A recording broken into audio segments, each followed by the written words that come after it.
afternoon, welcome to the UK Column Live. It's the 27th of March 2013. It's just gone 1 o'clock. Myself, Louise Collins, Brian Gerish and Mike Robinson are here in Plymouth as always. Good afternoon, Brian. Good afternoon. What are you up to? I was, well, it's the weather, isn't it? I've completely forgotten to look out of the window, but a couple of hours ago it was grey, very chilly. A little bit of light sleet as well. A little bit of, tiny little bit of sleet, but of course nothing compared to the problems the rest of the country's had with snow, but it's still pretty cold and grey. I think we've still got a northeasterly wind, so yeah. That's it, really. That's it. So we're starting, I do believe, with Mike, and I'd love this first slide. Well, Miliband then is off to international rescue. We're glad to see the back of him. But unfortunately, we may not be seeing the back of him in a global sense anyway. I should point out that's him in his new uniform there. Basically, he will start off with his resignation letter. And I just wanted to highlight a few paragraphs out of this. First of all, he said, I'm writing after a great deal of thought to explain that I've been approached about and accepted the post of President and Chief Executive of the International Rescue Committee, a global humanitarian aid organisation based in New York that saves lives and protects people around the world. We'll come on to that in a minute. He went on to say, in every job I have done, in and out of Parliament, I've sought to make a difference to the disadvantaged and the vulnerable. The IRC does this on a daily basis at a large scale for some of the most desperate people in the world.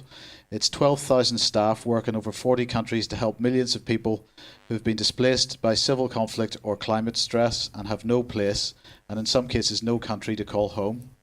And he goes on to talk about the fact that the IRC was set up by at the suggestion of Albert Einstein in the 1930s, and that it helped many people escape the Nazis during the Second World War. And then he goes on to possibly the most ironic bit of the entire resignation letter. He says, there have been big changes in the last 12 years. When I walk into our new schools and see inspiring teaching and learning, I know what a difference a Labour government makes. The reductions in crime have been real, and improvements in housing path breaking. I'm not quite sure what that means. The vision for renewal of the local economy, despite the recession and its aftermath, holds out great promise for the future. Well, which planet is he on? Is the question. That is the question. But I think this is pretty par for the course. On the one hand, we've got the man who, of course, was linked into rendition flights, which is the real terminology, of course, is shipping people overseas to be tortured. So that is the sort of trade that this man has been involved with. We've still not got to the bottom of it, no public investigation. And now he's trying to tell us, much as Tony Blair, that of course he's going to be a world saviour. It's gross hypocrisy. And his final paragraph there, which you've given us, Mike, is just, does this man not see the same reality as to what's happening in the country that we do? Well, indeed. So if we look at the International Rescue Committee itself, this is what they say about themselves. They say, our doctors, nurses and community health workers provide 14 million people with primary and reproductive health care. So what are we talking about there? Eugenics? Eugenics, yep. We give 1.4 million people access to clean drinking water and sanitation. Well, that's good. We vaccinated over 292,000 children against disease, and our IRC-sponsored clinics and hospitals help 151,000 women deliver healthy babies. Well, okay. But vaccination, well, we might talk about that a little bit later. We provided schooling or child-friendly spaces for 589,000 girls and boys. So again, we're saying vaccination, we're saying children, we're saying education, and we're saying counselling and resettlement, and they're saying that they're helping victims of human trafficking. Well, whether they're helping or whether they're, it depends what helping means there. But anyway. Yep. Okay, so, but when I went looking at this organisation, what fascinated me was just, if you do a search on Google, you know, when you normally do a search on Google for, I mean, what we're looking at here is some pages of the Google searches. And when you normally do a search on Google, you know, you get a range of different results. But in this case, the first 10 pages or something, it was all from them. So So that I thought that was pretty staggering. But anyway, just to go back to the beginning, International Rescue Committee, founded in the 1930s by, well, what might be described as socialist militants. It attracted the support of people like Eleanor Roosevelt, Norman Thomas, Reinhold Niebuhr. These are people in the U.S. establishment who had a certain point of view. But actually, there are a number of books on this. This is the one that I want to highlight here. Because, of course, the IRC has always been a front, well, at least certainly since the 1950s, has been a front organization for the CIA and the American foreign policy agenda. This is the type of organization that is represented on the board and on the board of experts that the IRC uses. The usual suspects there. When they were involved in the 1950s, 1960s with trying to disrupt the Soviet empire, if you want to call it that, as a front for the CIA. They were being funded by the Ford Foundation. But one of the organizations on there you'll notice is the National Endowment for Democracy. Absolutely fascinating organization. They've recently been spotted interfering in Egyptian politics and also in Syria. But in the past, they've had their fingers into the Rose Revolution, the Orange Revolution, the Tulip Revolution. So this is all Soros-linked and U.S. government money going to interfere and bring about regime change in foreign countries. Typically, the type of people that this organisation, the National Endowment for Democracy, who have funded in the past the IRC. So the National Endowment for Democracy boasts of people like Henry Kissinger, Madeleine Albright, Frank Carlucci, Brzezinski, Wesley Clark, Paul Wolfowitz. This is the kind of people that are behind the National Endowment for Democracy, and the National Endowment for Democracy, to say it again, has been funding the IRC. So this is the organisation that Miliband is off to. It's not a fluffy aid organisation doing good deeds for the world. He's off to pursue his Marxist agenda, I believe, through this global aid vehicle. And the importance of aid as a mechanism for geopolitical change is, I believe, seen by the fact that despite this age of austerity, Osborne and Cameron will not reduce the aid budget coming out of the United Kingdom. Yeah. Well, the other thing I think we can also flag up here is that many people might regard the number of children, for example, they say if they're helping 500,000 children, as if that's a lot. But of course, the economies of the thing mean that in many of these countries, it only takes a few dollars to make a huge difference whether somebody is actually eating or not eating. I remember in Bangladesh that a dollar a day meant that you were actually well off. I was told that by some of the aid staff.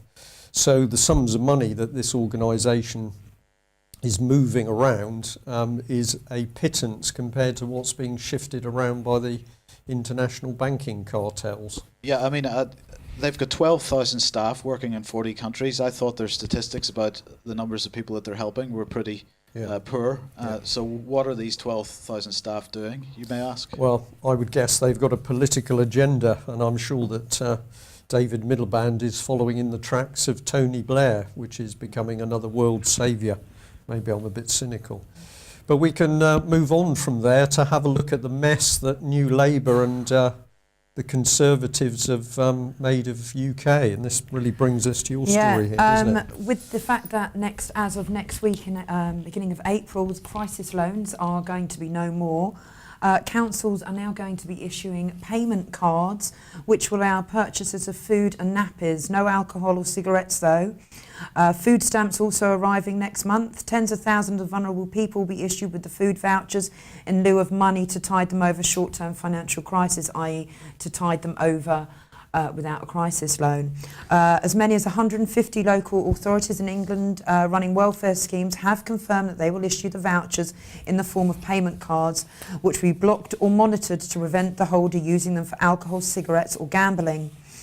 Several plan to use food parcels to people applying for this crisis loans, and and food grants as well. And one local authority plans to make emergency help on a condition of good behaviour. Yeah. So I don't know what they mean by good behaviour, but if you've been good, you'll get some help with food. If you've been naughty, you're going to starve. You're going to fend for yourself and starve. Stop planting food, people. I think. Yeah, is the well, it answer ties there. in with the information we were given by the about the Department of Work and Pension that was going to run help courses, so-called help courses for disadvantaged or troubled families.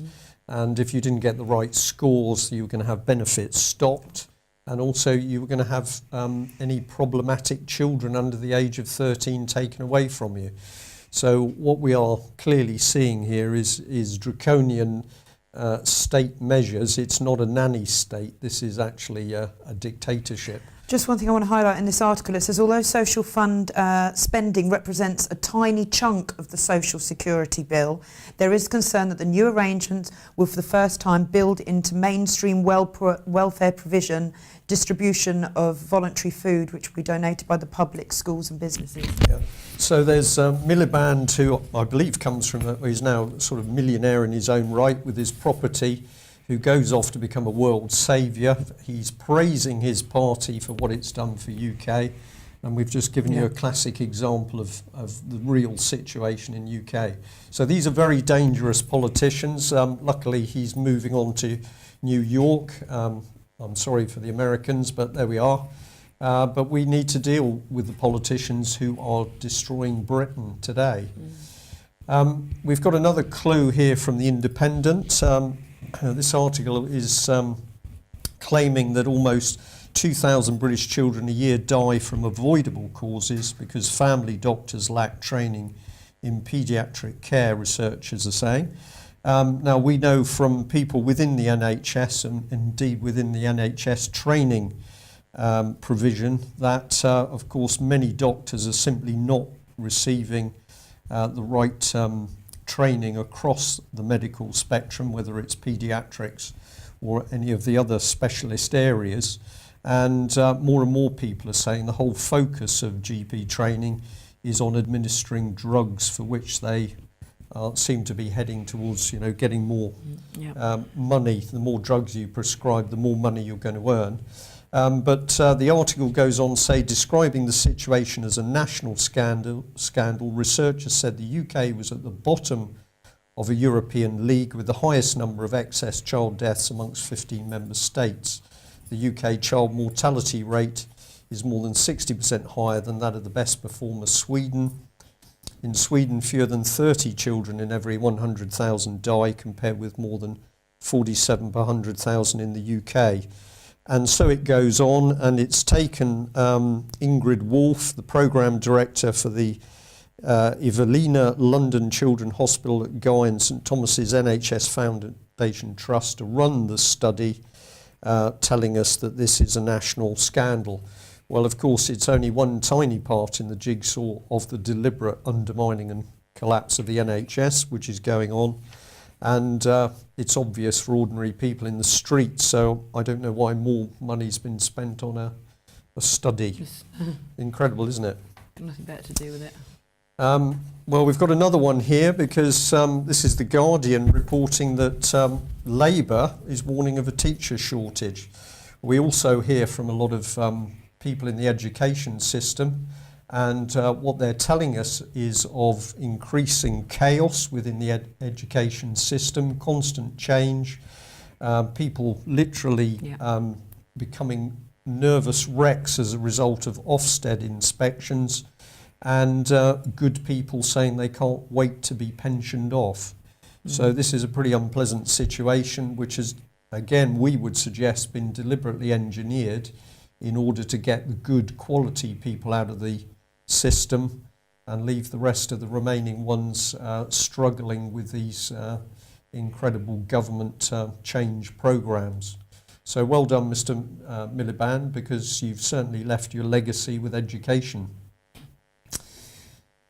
talking of children, Children, we've got yeah. this one, haven't we, which is incredible. Yeah, 48,000 kids in India have been paralysed by the polio vaccine. Apparently, Bill Gates was approached by a journalist questioning and quoting the 48,000 Indian children paralysed, which he doesn't deny.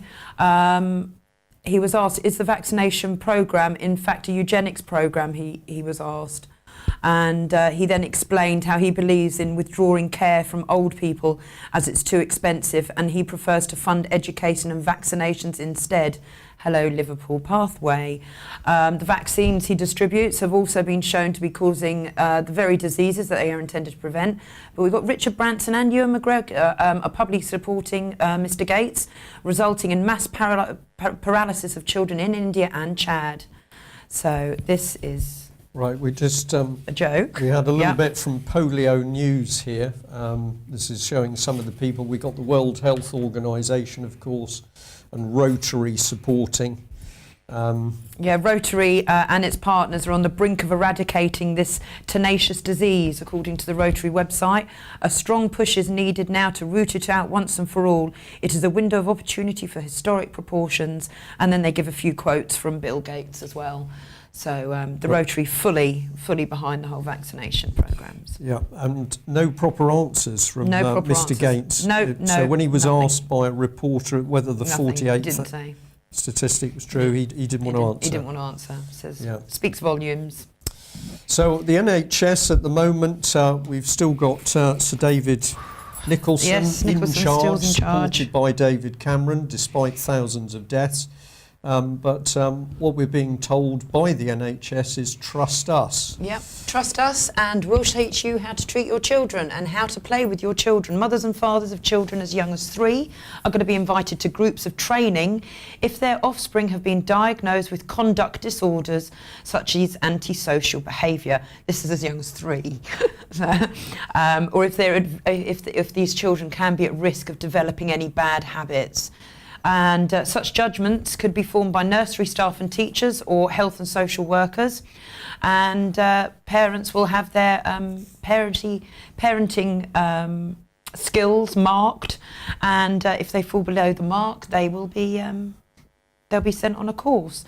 And what's even more frightening is for the first time the NHS has endorsed the use of powerful antipsychotic drugs such as Ritalin.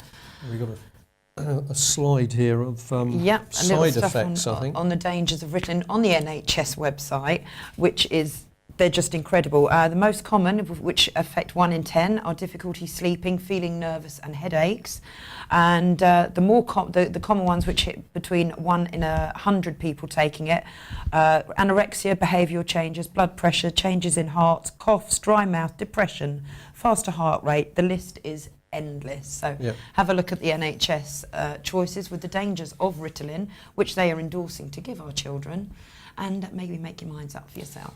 Yeah, so we've got a cocktail of drugs, of Vaccines. of advice by the Yeah. NHS as how to deal with your own children. And of course, the other thing which we're just going to mention again is the use of applied psychology. And you picked up something this morning. Well, we showed this slide yesterday, and we talked about mindfulness, and we weren't terribly positive about it as a technique.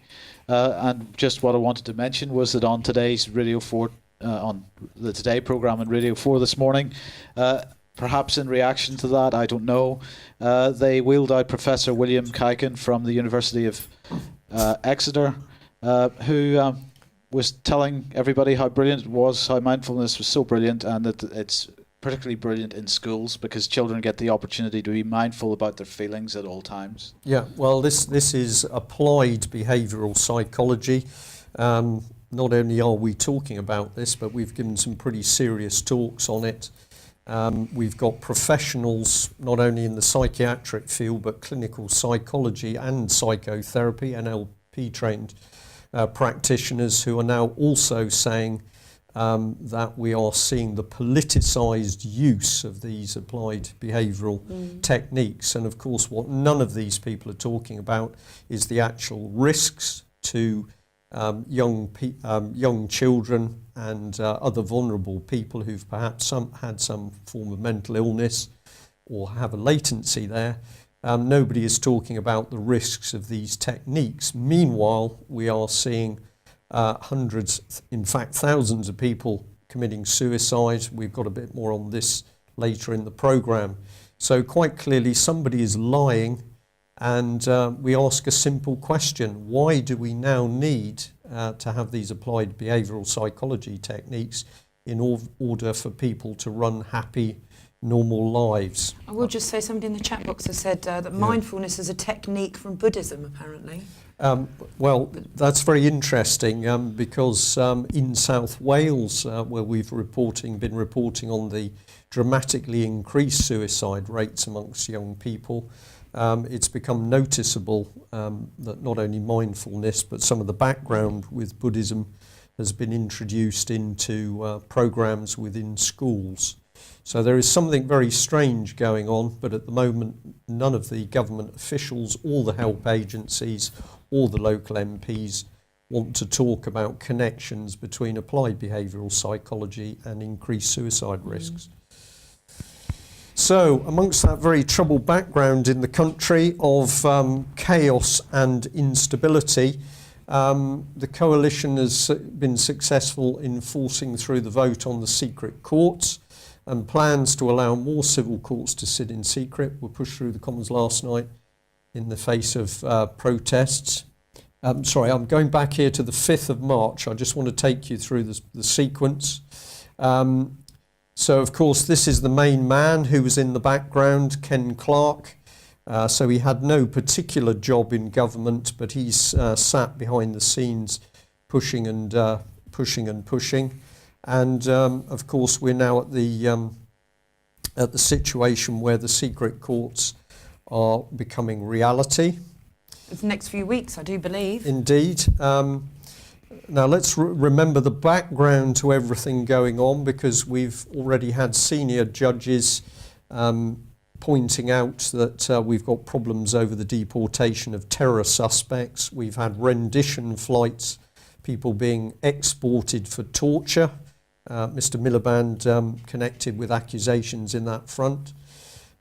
Here's Lord Neuberger actually warning over the deportation in another article from The Guardian. And The Guardian now also today talking about the fact that the last-ditch effort to dilute the secret courts has failed. So critics lament a terrible day for British justice as amendments to the Justice and Security Bill have been narrowly rejected by the Lords. So whilst all the turbulence in the country has been created to distract people, Kenneth Clarke and his henchmen have now succeeded in bringing in secret courts in UK. And of course the big lie at the moment is, don't worry, these will only be used to discuss matters of national security. But we've already seen the British government prepared to lie over the Iraq war, to lie over Libya, to lie over what's happening in Syria, and indeed to lie over the export of individuals for torture overseas. So presumably the government's feeling quite confident and cocky that they can now cover up their dirty deals within secret courts. What's the solution? The solution is to get the public and the press back into these courts to expose what's really going on. I think we've all been warned. And this was an interesting one you picked up on, Louise. Anonymous has been hacking again. This time, apparently, it's hacked into the Israel's Mossad spy agency, gaining the access to top-secret documents. Apparently, 30,000 Israeli officials, including military officials, politicians, Mossad agents, have all had their information, private information, taken away from them. It's launched Operation Israel campaign following threats by Tel Aviv to cut all Gaza's telecommunication links. So this was up on Press TV. So. What I wonder about this is this actually an operation to increase the angst over cyber attacks, so that we've got an excuse here that we need more government controls and protections, maybe. To bring it down, I think so. Could be. Well, we move over to The Sun here, which has got a very interesting article which is talking about the increased risk of germ attacks on the UK and saying that it's easy for terrorists. And Yep, you've got apparently some the quotes NHS here. has stockpiled medicines and got an emergency plan in place to deal with large-scale terrorist attack using biological agents. And according to Charles Farr, who is the Home Office Counter-Terror Director, he is warning that the annual report is warning current rate is substantial, which means an attack is a strong possibility. Mr. Farr also pinpointed the danger posed by the extremist UK Muslims returning here after fighting in Syria. So just keep that one up for a little bit longer, if you will, Mike. Interesting, isn't it? Isn't it? We're upping the angst. We're having, this terrible threat, but we're not getting any evidence No, as to where the nothing. threat's really coming from. We haven't got anybody to blame, so let's blame militant Let's bring in militants Islam. and bring in Syria here as well. And of course, this is taking people's attention away from real issues. But something which we noticed, and viewers may be interested in, of course, the gentlemen in this picture are totally kitted out to deal with biological attacks. But the Labrador is apparently immune to any of these very nasty weapons. And we can see him panting and his tongue hanging out quite happily. Presumably they give him his own biological and gas mask in due course. He's probably been vaccinated. I think this is a scam. I think this is a total scam. Exactly. And what about the army coming onto the streets, Mike? Well, this is something Theresa May was talking about yesterday. Anti-terror squads, new anti-terror squads, apparently being set up to deal with a Mumbai-style attack on London. So we're not only going to have... We're going to be gassed, We're going to be gassed germed and also shot. and shot. Yeah. So Theresa May revealed this yesterday, and she's saying that basically the army are going to be part of these anti-terror squads. So the police will lead and the army will support. I don't know which army she's talking about, but nonetheless. Well, absolutely, because we've got enough stretch in the British Army at the moment. But of course, this is all being gently eased in. This is actually nudging, getting people used to the idea, first of all, of armed police on the streets, which we have never previously had, or we didn't many years ago. Now we're introducing the idea of getting the army onto the British streets. Well, I mean, just to reinforce that, then of course the news over the last couple of weeks, I can't remember exactly which day it was, but there was a bit of propaganda came out suggesting that the police are foiling a 7/7 style attack once per year at the moment. Yes. Something of the scale of 7/7 anyway. Yeah, but we never get told of anything around the exact threat. I believe it's all propaganda. Well, I believe Theresa May's a busy lady. Well, here she is. Here is Theresa. Headline from The Independent: Theresa May's big gamble, troubled UK border agency scrapped and split in two as the Home Secretary takes personal charge. It's obvious what's going on here, that basically they've used common purpose leader Lynn Homer to get in to help absolutely destroy our border controls and the border agency. A lady who's been caught out lying, and the recent Home Affairs Select Committee looking into the border agency failures in her role has absolutely hammered her leadership. But nevertheless, she did her job. She created complete chaos in the border agency. We know that there are now hundreds of thousands, if not millions, of new people poised to enter the country. Government's talking about Romanians and Bulgarians in particular. And statistics recently released by the European Union say that over 500,000 people have come into Britain in the last year. No British statistics available to challenge that. I think what Miss May is doing here is now dividing the border agency so that nobody will actually have a clue what the real situation is with the security of our borders. I mean, what they have to do, they have to bring in a private company to help them sort it all out, won't they? So Yeah, it's privatisation, isn't it? absolutely. It's privatisation, so perhaps we should be taking bets as to whether it will be G4S or Serco, or perhaps even Blackwater, now better known as Z, which may be given this role. We are watching the corporatisation and the selling off of our country, Essentially, it's a combination between Marxism and fascism, that corporate involvement with the state. And this lady knows exactly what she's doing. Very, very dangerous person. We've got Mr. Cameron here. So whilst we've got chaos with our borders, Mr. Cameron, of course, has been in India. And what many people have been pointing out over the internet over the last few days are that it's easy to see what he's actually been doing, because you can find the truth by going to the Indian side.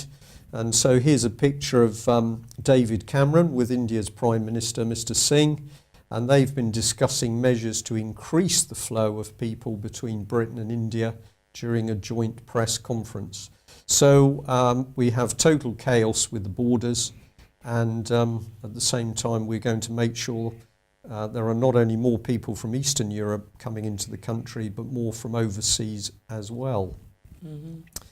And we'll just finish this theme, because at the same time, the Telegraph here reporting that CRB changes mean that thousands of teachers and doctors will not have to disclose minor criminal convictions. And care home workers. And care home workers, is it? Yeah. Yeah. Sorry, yeah, it's youth leaders like Scouts, Girl Guides, youth groups, care workers.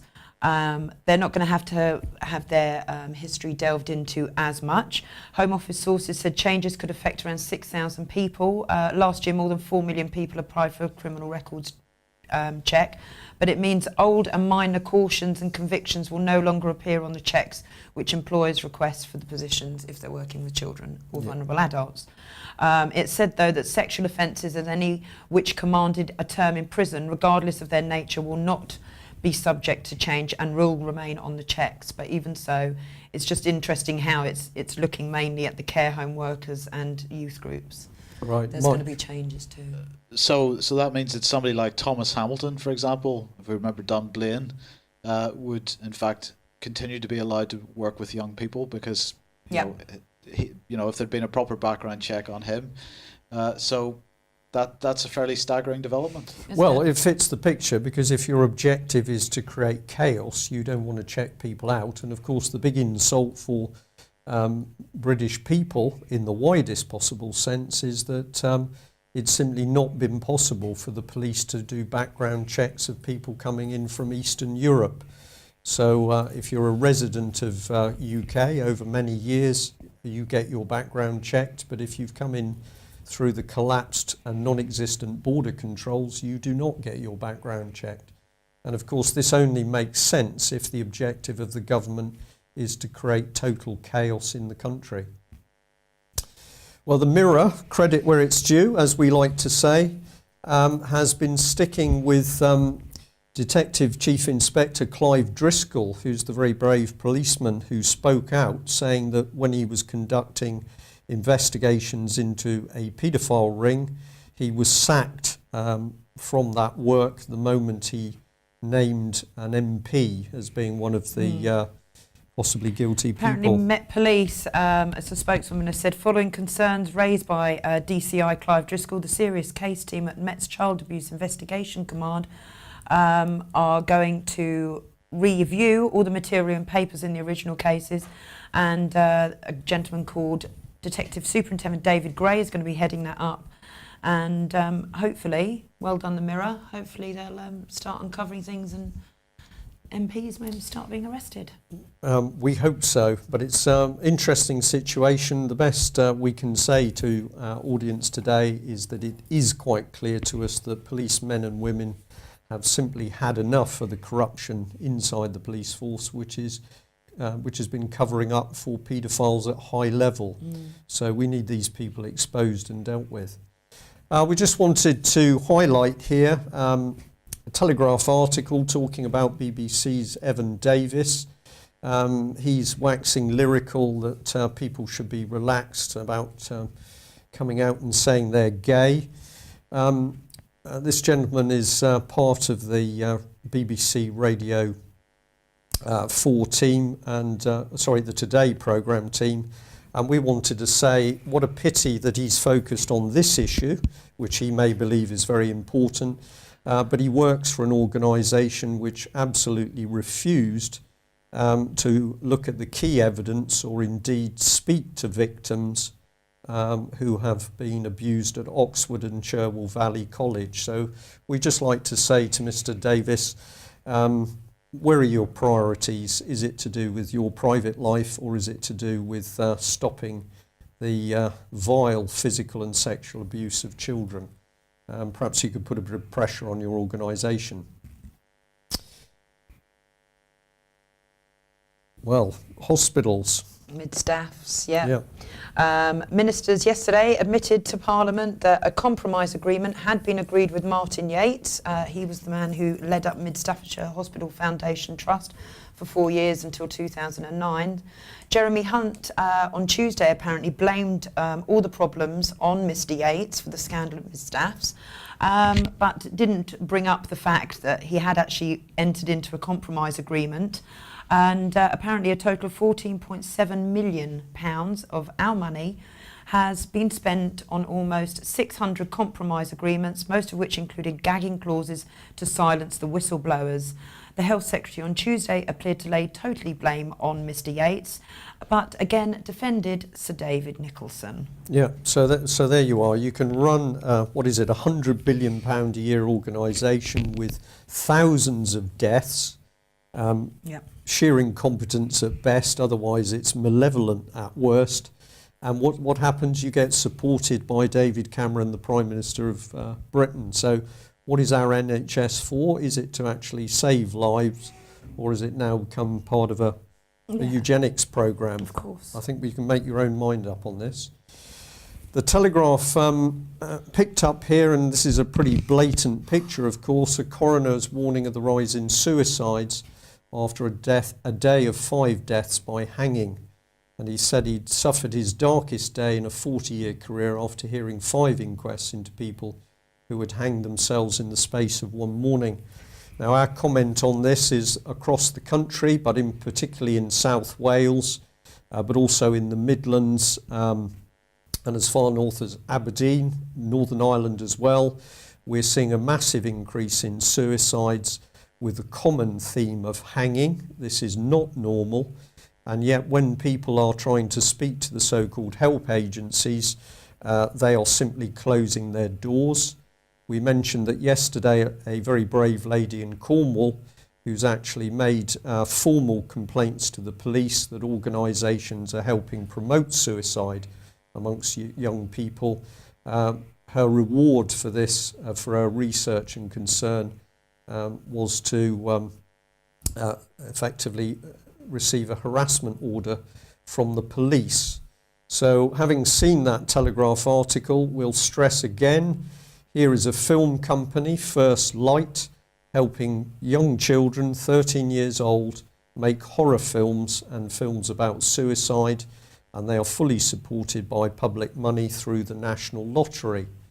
This was an image from one of the disgraceful plays now being pushed out by the National Film Theatre in Wales, showing deeply disturbing images and many techniques which a very well-informed gentleman, Mr. Tim Rogers, has already given in an interview with us that these are the very techniques to help trigger suicides. MPs don't want to know. Local MP Ms James here in South Wales was even prepared to get involved organising a demonstration to try and stop a talk warning about possible causes of suicide amongst youngsters. Pretty remarkable Really stuff, remarkable, isn't it? Yeah. So we switched to overseas and warmer climes, and somebody kindly sent us, is this a Twitter, Mike? I always get these mixed up. It was a Twitter where somebody was basically saying that Cyprus was going to be rescued by G4S. So apparently G4S has got problems running the contracts that it's already got in Cyprus, but they're going to send more guards to help control queues when the banks reopen. And we checked this story through, and it seems to be correct, as Reuters here are saying exactly the same thing. It says that G4S is working round the clock, sending teams out with police protection, That's interesting, isn't it? You get paid to protect people, but you need the press, you need the police to protect the people who are protecting. It's a bit complicated. So police protection to stock bank machines and readying guards for when the banks reopen. What do you think about this, Mike? If the banks reopen, we'll see. We're going to have Patrick in Cyprus. He's arriving in Cyprus this afternoon. We'll hopefully internet connection dependent. We'll have him on live tomorrow, and we'll see what actually happens when the banks, or what will have happened when the banks have reopened in the morning, or whether in fact they keep them closed. Well, we're very excited, of course, by this this event, that we had the opportunity of helping to get Patrick Henningsen into Cyprus to see firsthand what's going on. So we're very much hoping that UK Column Live is going to be able to report from on scene in Cyprus and to get some truth out, as opposed to the BBC, of course. So what about the Bank of England? Well, the Bank of England is basically highlighting that Britain's banks are bankrupt. They're not saying it, of course, but they're hinting at it. And this is just one of the articles. It was also on the BBC Today programme as well this morning. The paradox between the idea that banks need to keep reserves and at the same time lend money to businesses to get the economy going. It's clear that nobody really knows what is the best thing to do. Vince Cable came out this morning and said, suggested that asking banks to put safety over lending when credit is hard to come by is counterproductive. But in fact, it's also counterproductive to have the banks go under and require a further bailout from the public purse. But the Bank of England is pointing out that banks are undercapitalised by 25 or 30 billion pounds. They're going to have to write off 50 billion pounds of debt in the next few years. This is debt which is bad debt. But of course, this is all bad debt on loans that the banks have made either through mortgages or business loans or personal loans. There's still no mention in the mainstream press of what happens when banks start to have to unwind various derivatives contracts. Nobody really understands how those will all net out eventually. But what we have highlighted here again is that the banks are trading while insolvent, and the Bank of England is really telling them that they need to start saving some money in order to try to meet future obligations. The Independent here, I've just put this up really. It's a bit of fun, is it, or maybe not? But they're taking the mickey. Even the Treasury's clever chaps don't have all the answers. So we're being told as individuals that, of course, this is all terribly complicated and you can have very, very bright, intelligent people. I don't think they're putting George Osborne in that bracket. But despite all the clever chaps that we've got in the Treasury, they still can't work out how to solve this economic and monetary mess. Well, we would just like to press home to you the simple solution, which is to restore the Bradbury pound so that the British government issues currency on behalf of the nation. And that is done as credit, not as debt. So the international bankers are simply cut out of the system. And if you want proof, research for yourself the Bradbury pound. These pounds were issued until the international banking cartel eventually bullied the British government into taking their debt-laden money to finance the First World War. So there is good news, there is a solution. None of the British MPs at the moment seem to be able to understand this. In fact, they failed to respond to emails about the Bradbury pound.